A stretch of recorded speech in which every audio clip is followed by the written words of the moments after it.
sorry for this interruption, but you know, hardware issues and all that kind of stuff happen. Have a bad concurrency issue. So, most concurrency, when you try to do it with threads, you do it badly. Because what you are trying to do, you are trying to synchronize your code, and you are trying to build something called an FSM, a state machine. This is what you are trying to do. When you build a program, you are actually building a state machine, and you are running that state machine. Now try to imagine that this state machine is asynchronous, but you don't know when one state is going to be completed. And this is why concurrency is so hard.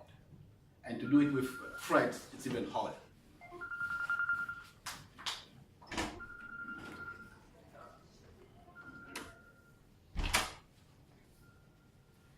Okay, when we talk about concurrency, we should, before we even start to talk about concurrency, we should talk about something called asynchronicity. Your code being asynchronous. You can be single-threaded and be asynchronous. Very good example would be Ajax. Your web page is single-threaded. Your web page is single-threaded. But you can do Ajax, which is asynchronous. So you can do asynchronous with synchronous, with one thread. So one way you can think about concurrency is as a way to deal with all these asynchronous functions that you have, and you are trying to make sense of all it.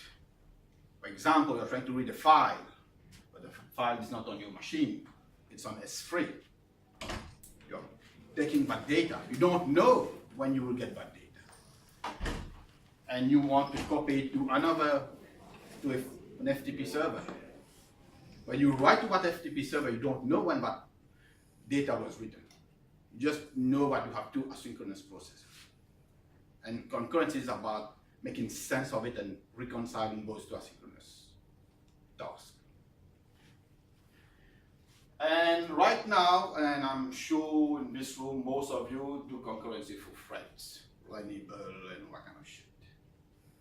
And there's this guy called Simon Patton-Jones. He's one of the researchers at Microsoft Research in Cambridge. He's one of the Haskell guys. He said, the problem is when we are trying to build things with threads, it's like trying to build a skyscraper with bananas. And because bananas is the only building block that you have, it's a poor building block.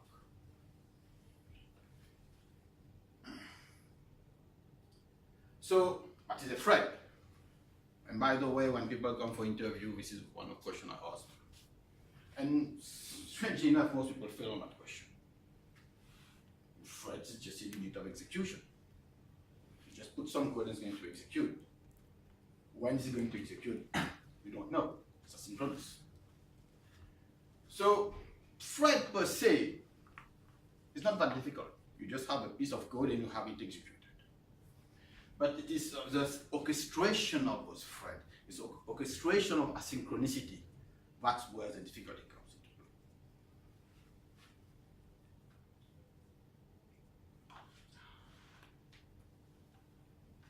play. Okay. Now, threads, the way it works, does not compose. So what does composition mean here? So I have a thread doing some work, I have another thread doing some work, and I want to mix those two.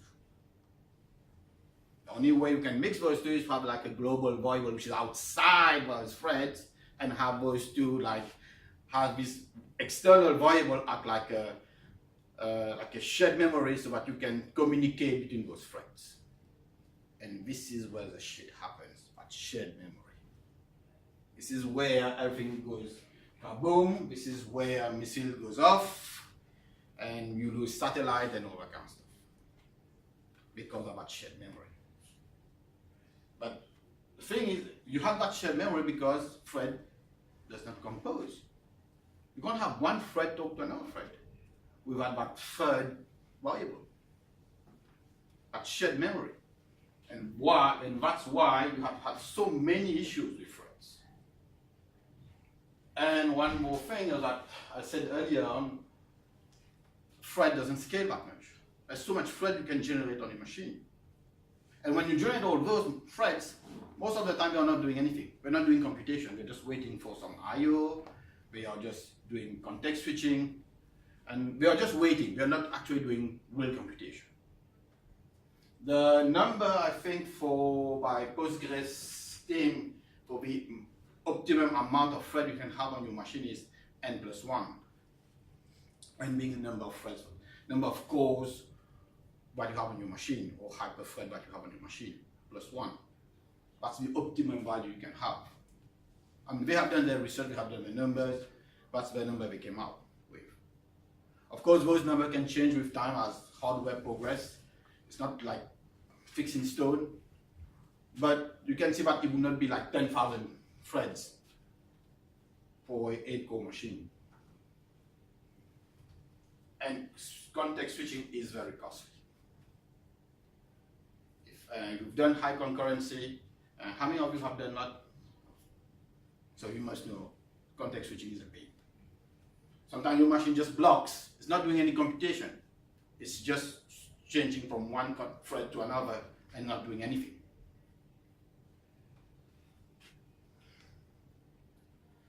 So I'm supposed to have a demo, but I'm on each machine.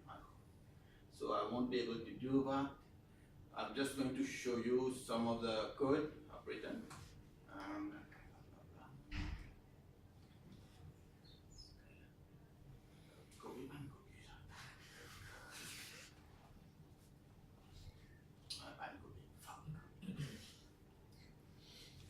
When he comes back, I'll have it copied again.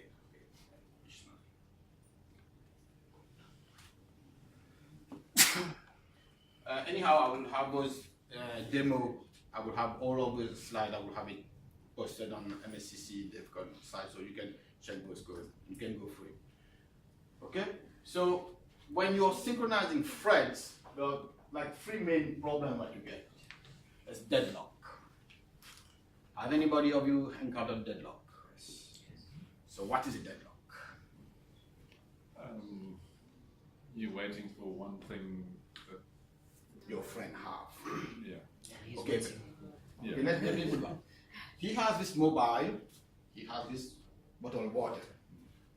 To complete his work, he needs that bottle of water. Him, to complete his work, he needs that mobile. But I've got the bottle. But he got the bottle. And he also wants that. And he also wants the mobile. And none of them is going to release the resource. They are like 2 politicians fighting. They don't want to give up. So this is a deadlock. We are waiting for those resources which they will never get. Now let's say we are talking about live lock. Let's say that those 2 gentlemen are very, very polite.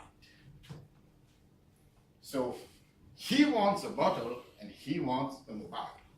But because they are so friendly, they are each other giving each other the resource at the same time. So what is happening is that they are each other giving the resource, but he needs a mobile now, and he needs a bottle of water. So we do have to change it again. And they keep doing that for a long, long time. And the CPU is working, but nothing gets done. This is live lock. It's more difficult to find than a deadlock. Because in a deadlock, you can see that your thread is not working. It's just hanging. Live lock, they're actually working.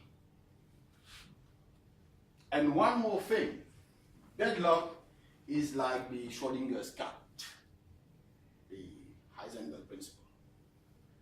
It can run today and you don't see the bug.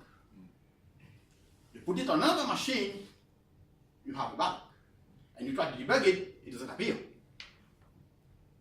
Schrodinger's cat is like this cat who is alive and dead at the same time. So you have a bug and not a bug at the same time. This is what happens with concurrency. Are you familiar with the uncertainty principle? Yes. Okay. I just thought we had to get a cat here. Yeah, not kill the cat. And one of the issues you can get with threads is the race condition. When you have 2 concurrent threads trying to find a value, one thread for some reason is quicker than the other. One is supposed to come second and the other is always going first.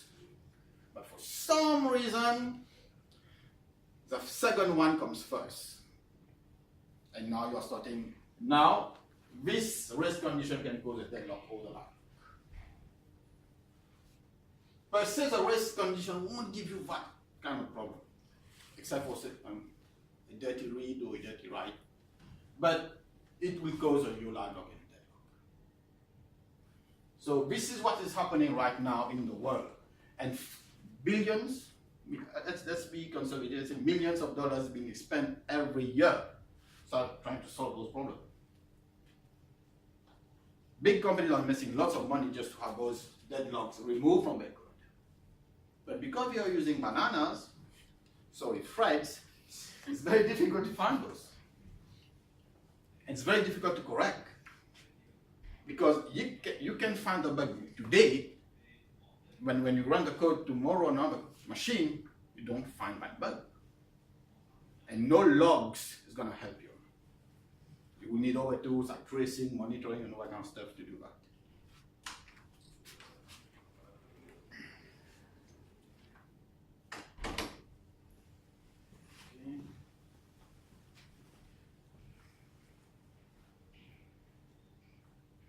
As I said, there are other models of concurrency out there. One very popular, which is getting great traction right now, is the actor model. It is being copied. I think it started in the mid-70s.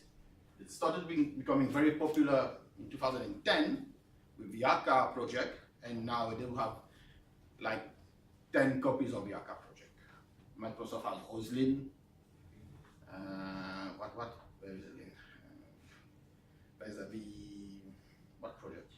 gRPC, I think, have one actor model associated to it. But there are others. But the idea of actor model, which I'm going to talk in a few minutes, is not new. It goes back to the mid-70s. I think it was before I was born. So have all these things. And the design of Scheme, there's a language called Scheme. Have anybody programmed Scheme? It's a Lisp. So the design of Scheme was heavily influenced by this model. If you have continuation in your programming language, you can trace that back to like Piccolo. And there's another language called Hello. Has any of you heard of it? Heard of it. Huh? We've heard of it, yes. Okay. How many of you have WhatsApp on your? WhatsApp system is built on Elon. And I was working before at Mixit. Our whole system was on Elon. Then some idiot said Elon is not suitable, and he said we should move to Java and C++. Now it is dead, but WhatsApp's still here. So just to give you an idea, but this languages and ecosystem can make your company and can break your company. So all these things, when you try to build projects, do an R&D. Do an R&D, what can help you. Just don't say, because I know Java, I know Scala, I know Kotlin, I know Go, I have to do more. A very good talk about what I've just said to you is by Rich Hickey called Simple Made Easy. If you have the opportunity to go watch this talk, go watch it. It says more or less what I'm just saying. So, Erlang have been built at the Ericsson company for telecommunication, and they were able to achieve 9 nines in laboratory. 9 nines is equal to 0.1 microsecond downtime per year. That's in laboratory. That's how efficient, but how resilient the actor model actually is. And it has been used in telecom since the 80s and still being used by British Telecom and other telecom.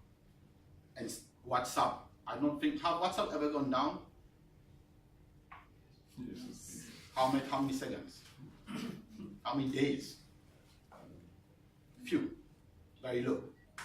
And that's the point. you won't have to give higher ability. And such model can give you.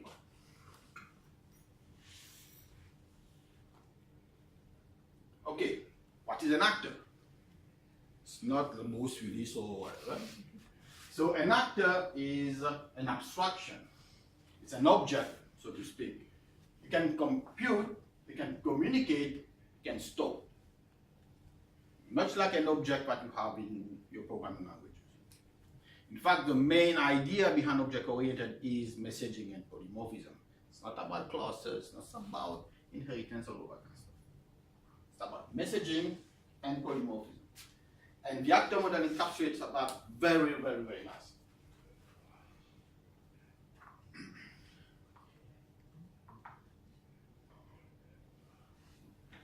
So, there's a philosophy behind the actor model. It says one end is no end. They come as systems.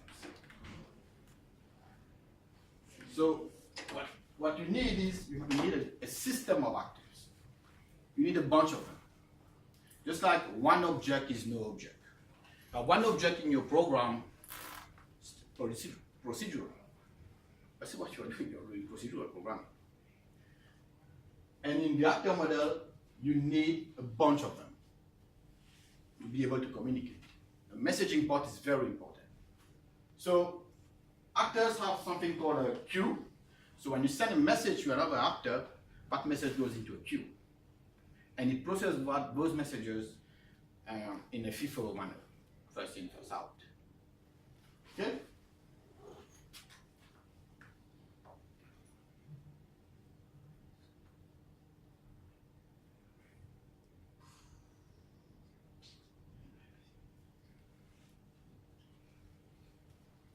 Okay, what can actor do also? It can create other actors. An actor can create another actor. It can spawn itself. For example, you have to process a big image. An actor can create a sub-actor to process part of the image. You can create like 10 of them and say, okay, you go process part of those image and give me back the result.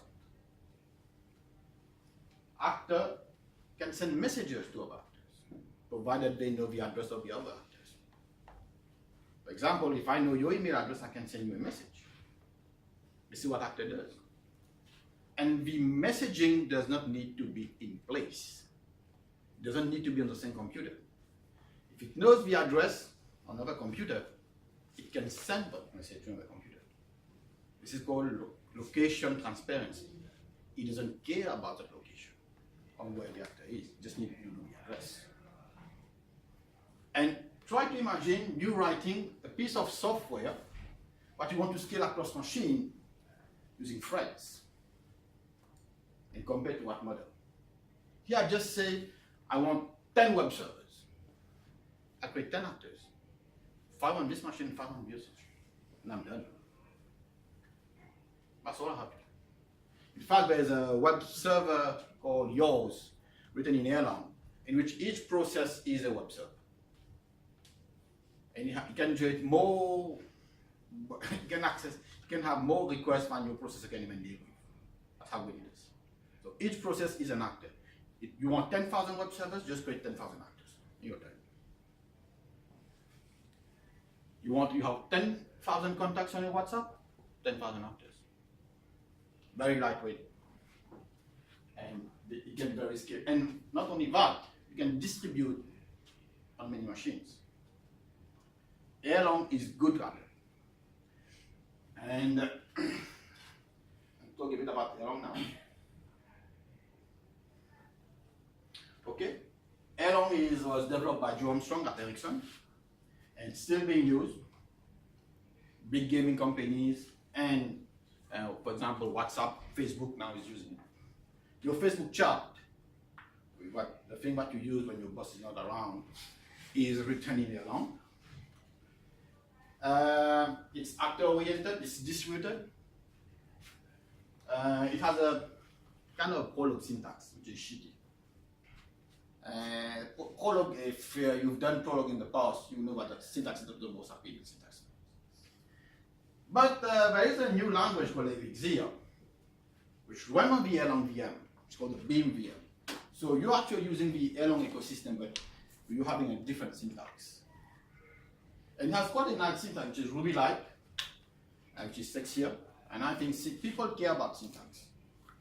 It's like caring about your shirt and your jean. That's how syntax is important for us developers. And it has other features like meta-programming, macros, and all that kind of stuff, which I'm not going into. I'm going to talk about concurrency, not about Elixir. But suffice to know, what is the actor model. Think about objects, but done properly, not the Java way.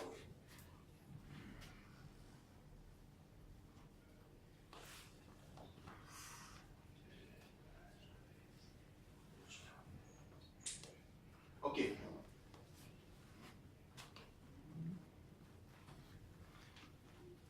In the actor model, in the Erlang way of doing things, is that you have something called a supervisor tree. And this is very important, and this was unique to Erlang, was not unique to actor model. And after that, it was adopted by every implementation of the actor model. This is called a supervisor tree. So what happens is that, as I said earlier, an actor can create other actors. An actor can create other actors. But those actors that you create, they are the one doing the grunt work. They are the one doing the computation. Supervisor, I'm going to use a Creole word here. It doesn't do anything, just give orders. You see what it does? It doesn't do anything, it just gives orders. And it is a laborer that actually do the work. It's a laborer who can hurt. And it's a laborer who can die. Supervisor will just give orders. That is why actors are more likely to die than the supervisor. And this has very, very important impact. So, when an actor dies, the supervisor has two strategies. Either it revives an actor, which, okay, an actor dies, I revive another actor. Or it kills the rest and revives everybody. For example, if you have a computation that is dependent on all three and one of them died, you say, okay, fuck back, you're going to restore the computation. Or you can restore only one computation. So one of you can say, okay, what if the supervisor dies? That is why we have something called a hierarchy of supervisors. You have a supervisor being supervised by another supervisor. Then you would say, what if the supervisor of the supervisor dies? Then you're fucked. But it will not happen as very often because they are not the one doing the grunt work. We are not doing the computation. They are not the one subject to die. They are like the generals on the battlefield. They only give orders and say, so they go fight. You remain in the back. And rarely general die.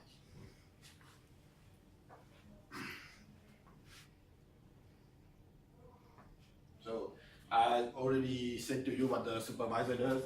Create actors, start actors, can monitor an actor, check the health, and all kinds of stuff.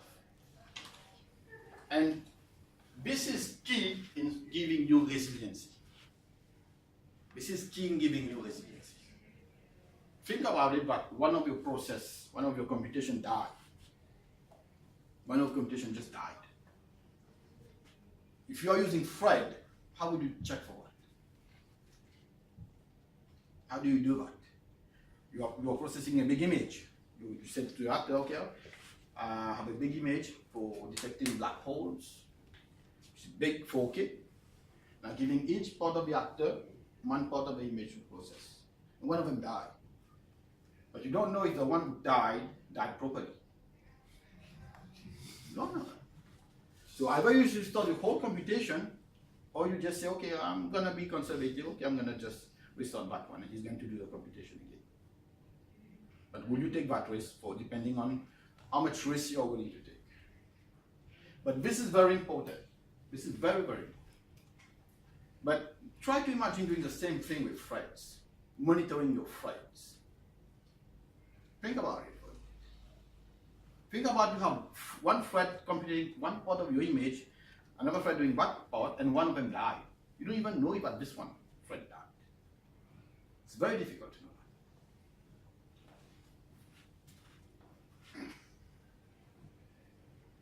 Okay, as I said previously, these are the different strategy that is being used by the supervisor when actor die. What you can restart one actor, or you can restart the whole batch. Okay, loading mode, unfortunately. Okay, one very misconception about actors is that actors do not deadlock.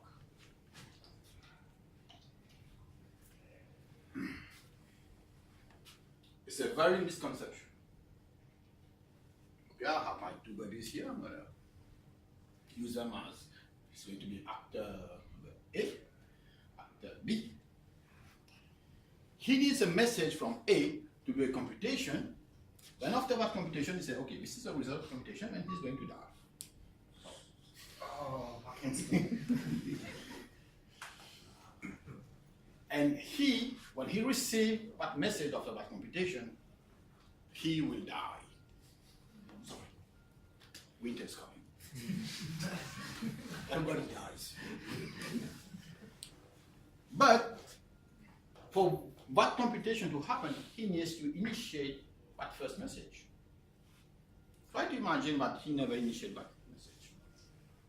There would just be two actors doing nothing but watching me. We are in deadlock situation because there are two actors doing nothing.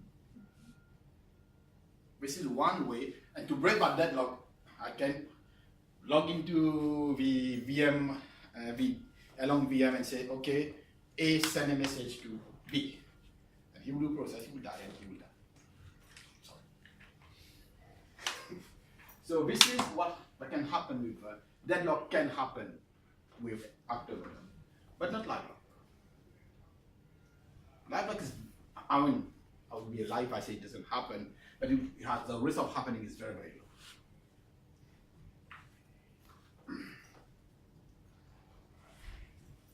There's one thing about the actors that I have not mentioned.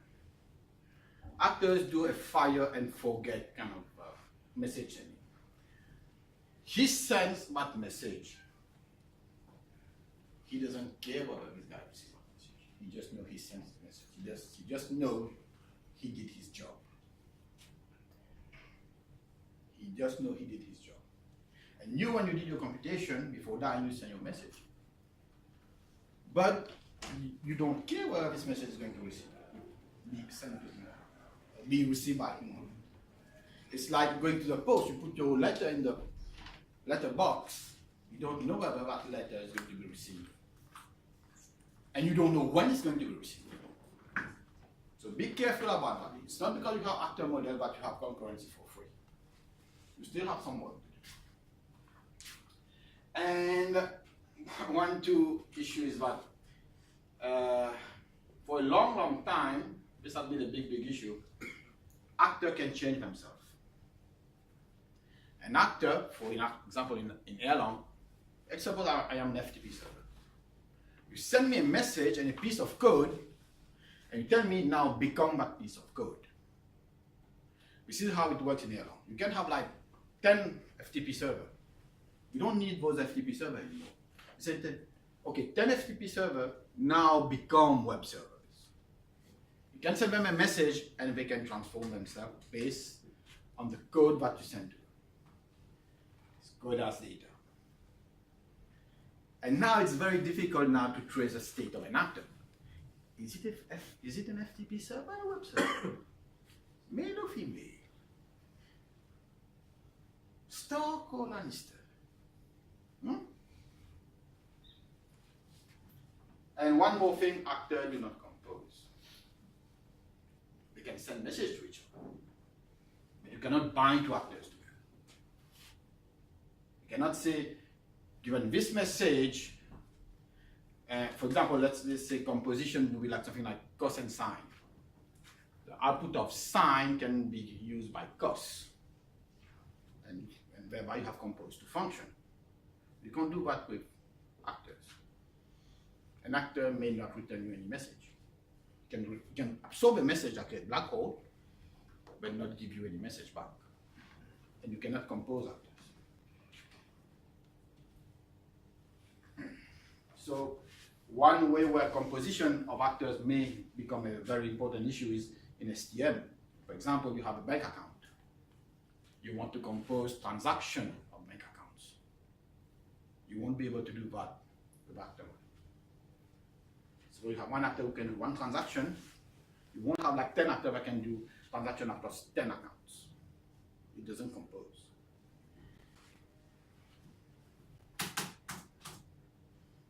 Ish. No. It's good. Mini And keyboards. one way you could look at actors, it's a way you can look at microservices. Just like you have lots of microservices in your system, in your cloud, you can think of actors with the same idea. They take input and they give you output. Microservices may not necessarily compose. Think about it. Now, there is another abstraction, another technique for doing concurrency called futures. How many of you have heard about futures? Java developers must have heard about futures, completable futures. The other one was sucky. The one with Java 6 was very sucky. This one was nothing. Okay, I'm going to talk about futures. I just wanted to show you a few code about how futures compose. Okay, futures come from way back from the 90s, from a language called O's. And there everything is a future. The reason why everything is a future is that they were using distributed computer to do the mainframe. So the data was never on one machine. So if you wanted to create an int, the int could have been on another machine in the other room. And they didn't have fast networks, so we had to model delay. We had to model time. And this is one very good definition of a future by Victor Renghen, a guy who is an architect on the a.k.a. framework. And this is a future is a value that is independent of time. So you only have the value is wrapped into a future, the future is independent of time. You don't know when you're going to get it, or if you may get it.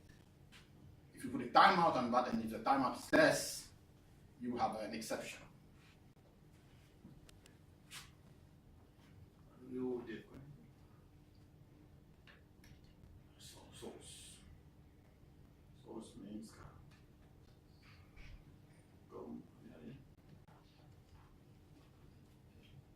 future.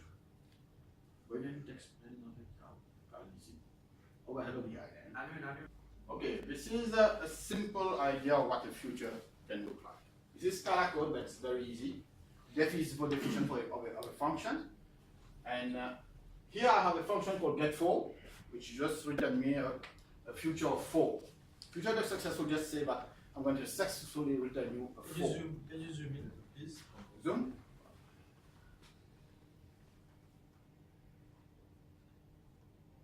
Okay. Voilà.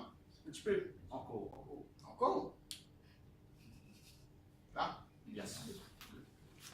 So here I have two functions that just generate two futures. And I have one function that just sleeps. Okay. This result is done by calling that function get4. Then I want to add 3 to that function that I get. But now this function have a mistake in it. Because it's not going to return me a future. It's going to return me a future of the future of int. I'm going to type the signature. Signature is going to look something like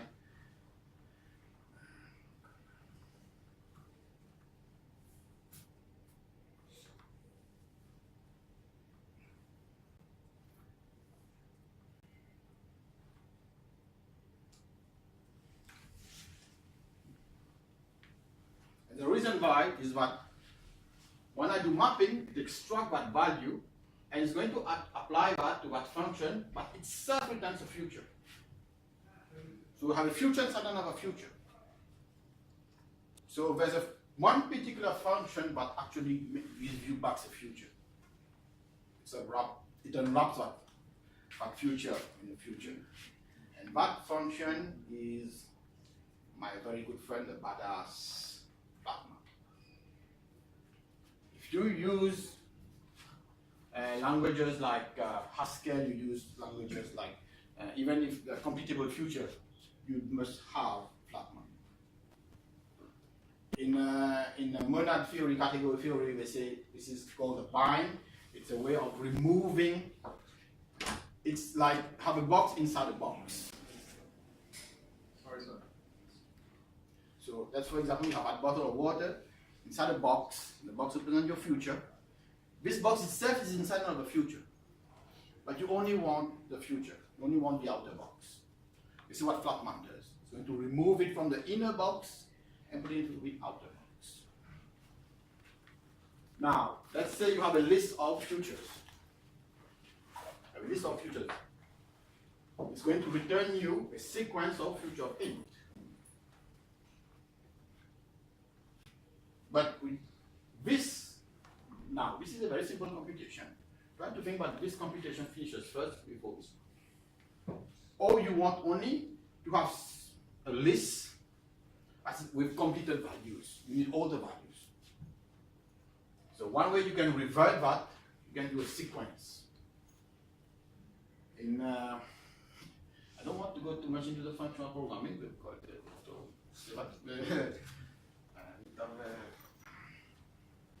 so when you do future.sequence, what it's going to return you is a future of a sequence. Remember, just look at this signature.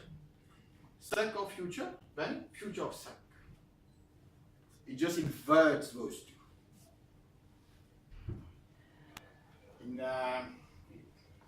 In functional programming, we say that we just inverted the two different monads.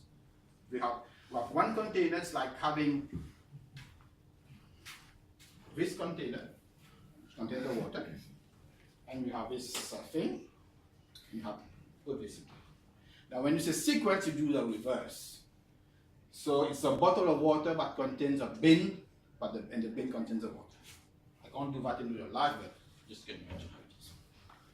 So this is what I meant by future or composable. And it's a very good abstraction. But it has its issues on its own. Because when you future, you say you create a future, you don't know when the future is going to be executed. Future are eager by nature. When you say create a future, when I say future that's successful, it starts to execute that future right away. It already put it on the thread pool and say you're going to be executed. It doesn't wait. So you might even get the future that's successful, the add 3 first before you get 4. Sometimes it does matter, the order does matter.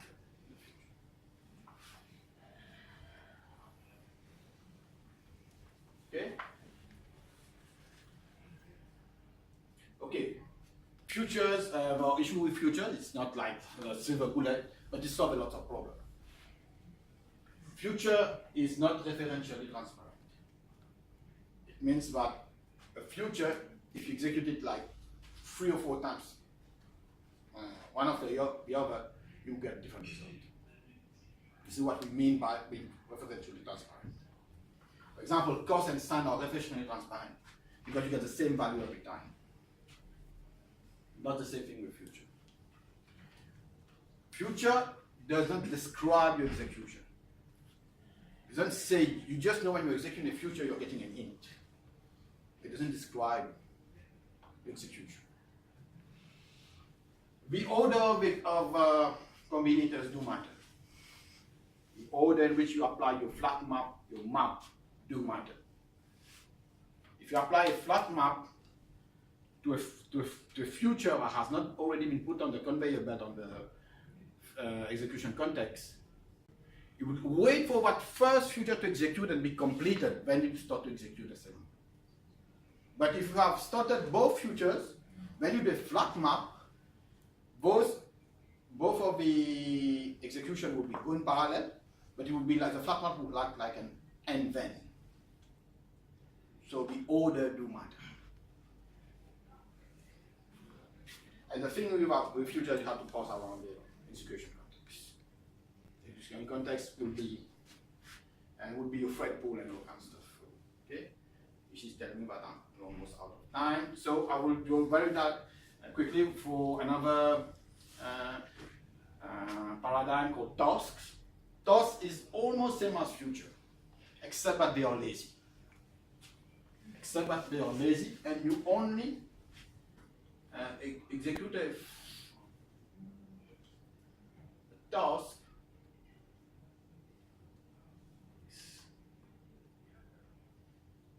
For example, this is an example of a task. Let's look at task 1. I'm going to have a task 1 plus 1. In the future, this is going to be executed right away on the front board. For the task, I just do a description of what I want. It's only at the very end I say run async. This means I want it to run asynchronously. When I can get a result, a right means that it went well, and a left means something wrong happened. So it's only at the end I can run that thing, and I can run it synchronously. So you can decide what kind of execution model you want to do on your task, or pipeline of task. You can think of a pipeline of tasks or same for future as plumbing that you do at home. Also kind of transformation you can do with your data, which over data you can plug in, just as I showed you the flat map. And at the end you can see what kind of data you want to extract. Okay? Task is the same, has the same semantics as future, except that tasks are lazy. Okay? It's a really sad that I can't show you the demos, which I work hard on. And then I'm going to go very quickly and briefly on something called coroutines, which is making some noise in the Kotlin world. Coroutine is like a function in which you can stop at the middle. Not necessarily at the middle, at any point in the function you can stop. Normally in function you start and you stop, you return something instead. With a coroutine, you start, you stop, you can do something else, and you come back. It is based on an abstraction called continuation. And through continuation is... Sorry, you will take some time more? Just give me 5 more minutes because we had some problems. Okay. Continuation is what most of you know as callback. I think all of you have done callback here in Agile as well. Continuation is an abstraction representing callback. And it is, if you do pure continuation to program, if you done scheme or code CC, or just have a Google on code CC, code with current continuation, you'll see how bad it is to read. And the thing about continuation is like a bit at go-to, because you can go out of your function, any point in time, you can do something else, go in. It's like reading the callback hell kind of thing. Except that it can span many files instead of being a single JavaScript. Okay? But there is something that can make continuation very usable, very, very pragmatic. That thing is called delimited continuation. That is, your continuation is being scoped. You are only using your continuation within one particular scope. And one implementation is delimited continuation, and the other is coroutine. And with coroutine, which uses continuation under the hood, you can build other paradigms. You can build generators. Our generation should have generators. How many of you have used Python generators? Yield in C#. Yield in C# is a generator. You can create your own async await. You can create your own future. You can even create your own CSP. And this is the guys what Kotlin is doing. All this paradigm that I have talked to you about, we are using continuation to build all these things. And the thing is, we are not built as language features. We are built as libraries. We are built like a bunch of functions. I will go very, very quickly in I won't have time to take questions. I can take them outside.